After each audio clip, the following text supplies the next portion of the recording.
Hi అండి. మీరు ఇంట్లోనే చాలా సులభంగా బయట మార్కెట్‌లో దొరికే రుచికరమైన పప్పు పల్లీల మిక్చర్ చేయాలనుకుంటున్నారా? ఇది చాలా త్వరగా అయిపోతుంది. రుచి కూడా భలేగా ఉంటుంది. మరి ఇక ఆలస్యం చేయకుండా దీన్ని ఎలా చేయాలో చూసేద్దామండి.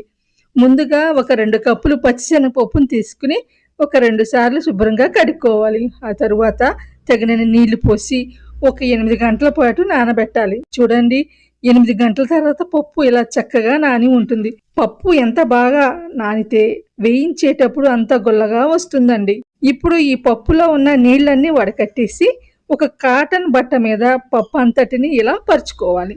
వీటిని కాసేపు ఫ్యాన్ కింద ఆరనివ్వాలి. పప్పుకి ఎక్కడా తడి ఉండకూడదండి. పూర్తిగా ఆరిపోవాలి. చూడండి, ఇలా ఆరిపోయి పొడి పొడిగా అయ్యాక ఒక గిన్నెలోకి తీసుకోవాలి. చేతికి అస్సలు తడి తగలకూడదు. అప్పుడే నూనెలో వేసేటప్పుడు కరకరలాడుతాయి. స్టవ్ వెలిగించి కడాయిలో వేయించటానికి సరిపడా నూనె పోసుకోవాలి. నూనె బాగా కాగాక మనం ఆరబెట్టుకున్న పప్పుని కొంచెం కొంచెంగా నూనెలో వేసుకోవాలి.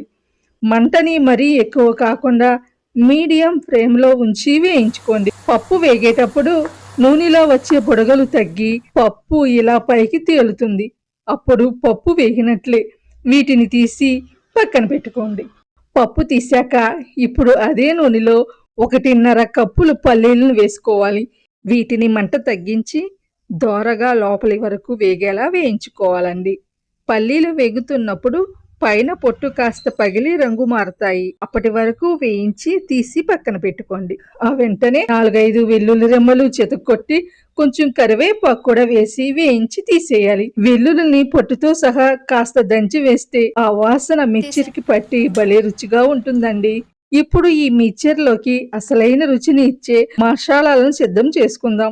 ఒక ప్లేట్ తీసుకుని అందులో 1/2 చెంచా ఉప్పు, 1/2 చెంచా ధనియాల పొడి, 1/2 చెంచా గరం మసాలా, 1 చెంచా కారం, కొద్దిగా పసుపు వేసి బాగా కలుపుకోవాలి. ఇలా విడిగా కలుపుకుంటే మిక్చర్కి అంతా సమానముగా పడుతుంది. ఇప్పుడు ఒక పెద్ద గిన్నెలో మనం వేయించిన పప్పు పల్లీలు, కరివేపాకు, వెల్లుల్లి వేసి పైన మనం రెడీ చేసుకున్న ఈ మసాలా పొడిని కూడా చల్లాలి. మసాలా అంతా పట్టేలా బాగా కలుపుకోవాలి. అంతేనండి, కరకరలాడే పప్పు పల్లీల మిక్చర్ సిద్ధమైంది. ఇది పూర్తిగా చల్లారాక డబ్బాలో పోసి పెట్టుకోండి. మీరు కూడా తప్పకుండా ట్రై చేసి మీకు ఎలా కుదిరిందో మాకు చెప్పండి.